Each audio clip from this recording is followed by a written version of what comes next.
सभापति जी, ये हमारा भी आज सौभाग्य है, प्रधानमंत्री जी भी आज इस सदन में आए हैं, सबको शुभकामना भी उन्होंने की।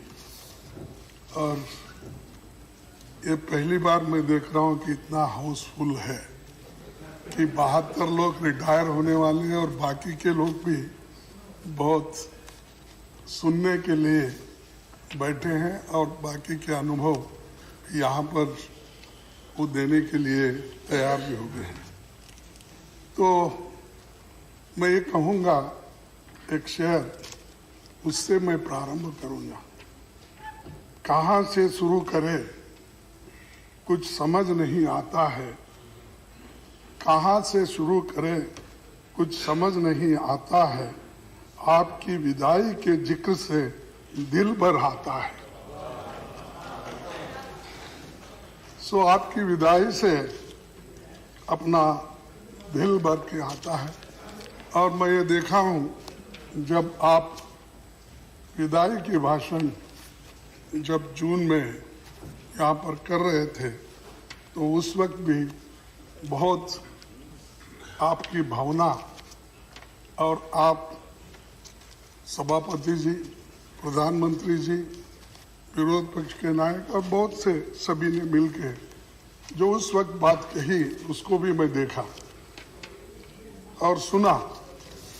तो इससे यही जाहिर होता है कि ये अपर हाउस का कितना महत्व है। और ये अपर हाउस ये चेंबर ऑफ आइडियाज है।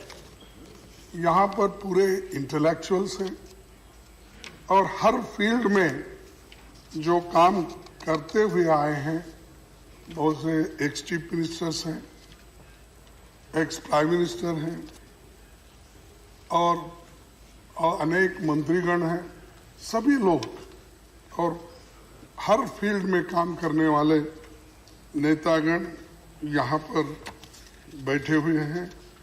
तो इनका अनुभव बहुत कुछ हमको भी मिला।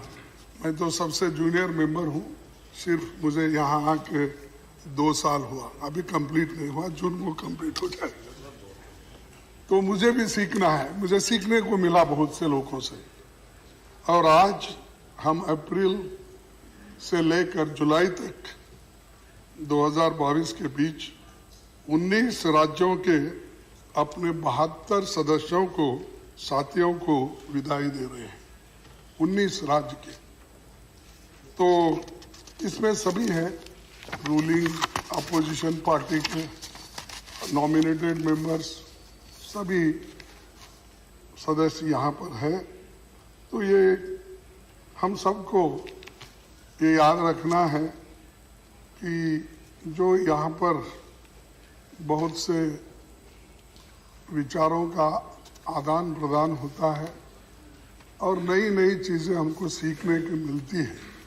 बहुत बार मैं यहाँ पर जो अच्छी अच्छी भाषण या करते हैं और तर्कबद्ध करते हैं, तो मैं उनके भाषण को निकाल लेता हूँ ताकि वो जाके पढ़ के कुछ मैं भी समझ लूँ। और कभी कभी अगर कोई गलत भी कहता है, फिर आकर समझाने की भी कोशिश करूँ। इस हैसियत से बहुत बार हम वो कोशिश करते हैं कि सीखने की। ये राजनीति में रहने वालों के लिए अर्श पर कभी फर्श पर, ये कहावत है, कभी ऊपर जाता है कभी नीचे आता है, लेकिन अपने ग्राउंड नहीं छोड़ता है। तो हम सभी लोग इसको याद रखते हुए ये काम करना है। मेरे पार्टी के कम से कम 13 साथी जो बहुत ही सीनियर हैं, उनको हम आज विदाई दे रहे हैं। और खासकर हमारे डिप्टी लीडर आनंद शर्मा जी और हमारे चीफ व्हिप जयराम रमेश जी, ये जिनको पार्लियामेंट्री नॉलेज था और उनका अनुभव का हमको साथ मिला। नहीं तो अगर वो उनका अनुभव का अगर हमको साथ नहीं मिला होता तो शायद काम करने में कई दिक्कतें आ सकती थी। और आनंद शर्मा हमेशा कभी भी फॉरेन अफेयर्स मिनिस्ट्री पे बात करना है तो हम कहते थे भाई आपको अनुभव है, इसके बारे में आप बताइए। और जयराम रमेश जी को भी कहते थे कि आप कोऑर्डिनेट भी करते हो, आप इकोनॉमिस्ट भी हो, पॉलिटिशियन भी हो, आप भी मार्गदर्शन कीजिए। तो मैं सबका ये सारी चीजें खो रहा हूं मैं, ये सारी चीजें मुझे आज मुझसे छीनी जा रही है, तो उसके बारे में मेरा सबसे ज्यादा फिक्र है। और ऐसा तो होता है, लेकिन एक बात मेरे को जरूर कहना है कि हमारे senior most leader A.K. Antony ji, जो चीफ मिनिस्टर होकर काम किए, सेंट्रल मिनिस्टर, अनुभवी, बात बहुत कम करते हैं लेकिन काम ज़्यादा करते हैं। उनसे वो सीखना चाहिए। कभी भी मैंने ये किया वो किया कभी नहीं बोलेंगे, जो करना है वो अंदर ही कर देंगे। तो बोलते हमारे पास एक कहावत है, आप अगर बुरा नहीं माने तो मैं बोलूँगा। चंद लोगों का बकना ज़्यादा रहता है, लिखना कम रहता है, लेकिन इनका लिखना ज़्यादा है, दूसरों का बकना ज़्यादा है। तो चंद लोग क्या ऐसे रहते हैं कि सब कुछ काम करते हैं लेकिन कभी क्रेडिट नहीं लेते। मैं देखा हूँ और उनको भी उसका अनुभव है। और मेरे ऑब्जर्वर बन के एक दो बार तो कर्नाटक कई बार आए थे, तो सारी चीज़ें। और दूसरी चीज़ अंबिका सोनी जी, जिनका भी 5 टर्म हुआ है, वो भी बहुत कंट्रीब्यूट करी, हमको मार्गदर्शन करते रही। और चिदम्बरम साहब, ये दो है, कानूनी और लीगल एक्सपर्ट भी हैं और आर्थिक मामलों में भी, वो आए नहीं शायद, आर्थिक मामलों में भी वो बहुत अच्छी अपनी बात और विचार रखते हैं। बड़े संदिग्ध के साथ वो अपने बातों को यहाँ पर करते हैं। तो ऐसे नेता भी आज इस सदन में से उनकी भी विदाई हो रही है। और उसके अलावा दूसरे हमारे पार्टी के जो छाया वर्मा जी है, शमशेर ढिल्लू जी हैं, रानी नारा है, रिपुन बोरा है, ये सभी लोग हमको छोड़े हैं और अपनी अपनी छाप भी छोड़े हैं, जिनका आपने बहुत जिक्र भी किया। तो इस पे मैं ये कहूँगा, आपके साथ कुछ लम्हे, आपके साथ कुछ लम्हे, कई यादें बतौर इनाम मिले। आपके साथ कुछ लम्हे, कई यादें बतौर इनाम मिले। एक सफर पर निकले और तर्जुबे तमाम मिले। तो एक तर्जुबा, अनुभव हमको मिला इतने सभी नेताओं के साथ। और विपक्ष में हमारे संजय राउत साहब, प्रफुल्ल पटेल जी, सतीश चंद्र मिश्रा जी, इलांगवन प्रसन्न आचार्य, श्रीमती झरना दास, वैद नरेश गुजराल, रेवती रमन सिंह जी, चौधरी सुखराम सिंह जी यादव, सरदार सुखदेव सिंह ढिंडसा और विजय साई रेड्डी। और इनका भी योगदान बहुत कुछ इस सदन में हुआ। और बहुत से कमेटियों में भी उन्होंने जो रिपोर्ट एक निष्पक्षपात से रखा, उसको भी बहुत से लोग स्वीकार भी करें और मानते भी हैं। और नॉमिनेटेड मेंबर्स का तो मैं बहुत ही सभी लोग तारीफ करना चाहिए, जो एक पार्लियामेंट मेंबर होते हुए मेरी कहूँ ये कि दुनिया के सबसे बड़ी खेल में भी एक मेडल हासिल कर, गोल्ड मेडल हासिल करके अपना काम की, तो वैसे कम लोग होते। तो ये खूबी है कि हर तरह के लोग आपको मिलेंगे, कि खेल वाले मिलेंगे और हर फील्ड में काम, विज्ञान में मिलेंगे, साइंस, टेक्नोलॉजी, आर्टिस्ट, सभी लोग। तो इसीलिए इसके अलावा भी जो बीजेपी पार्टी से भी हमारे हाउस लीडर जो पीयूष गोयल जी, वित्त मंत्री निर्मला सीतारमण जी और मुख्तार अब्बास जी और बड़े बहुत से नेता उधर भी हैं जो वो रिटायर हो रहे हैं, लेकिन बहुत संयम के साथ ये लोग भी यहाँ पर काम करते आए हैं और सबको, सुब्रमण्यम स्वामी जी भी हैं, तो सभी लोग बहुत अपने विचारों को रख के हमको ध्यान दिया। इसीलिए ये हमारे विचारों के मतभेद हो सकते हैं, लेकिन हम सब मिलके बेहतरीन काम करना है। और खास करके ये सदन परमानेंट हाउस है, ये तो कहीं ये डिसॉल्व होने वाला नहीं है, ये तो चलते रहेगा। इसीलिए ये सिलसिला भी रहेगा कि पुराने लोग जाएंगे, नए लोग आएंगे, ये सदन तो हमेशा चलते रहेगा। तो इसीलिए मैं एक बात आपके सामने कहूँगा कि पंडित जवाहरलाल नेहरू जी ने राज्यसभा को नई ताकत और गरिमा प्रदान करने में ऐतिहासिक काम किया।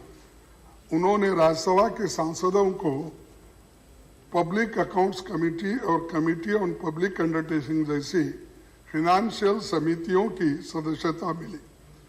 पंडित जी ने कभी राज्यसभा के अधिकार को कम नहीं होने दिया और 1953 के बजट में उन्होंने ये साहब कहा, लोकसभा और राज्यसभा मिलकर भारत का संसद बनाते हैं। हमारे संविधान के अनुसार दोनों सदनों की अथॉरिटी के बीच मनी बिल को छोड़कर कोई अंतर नहीं है।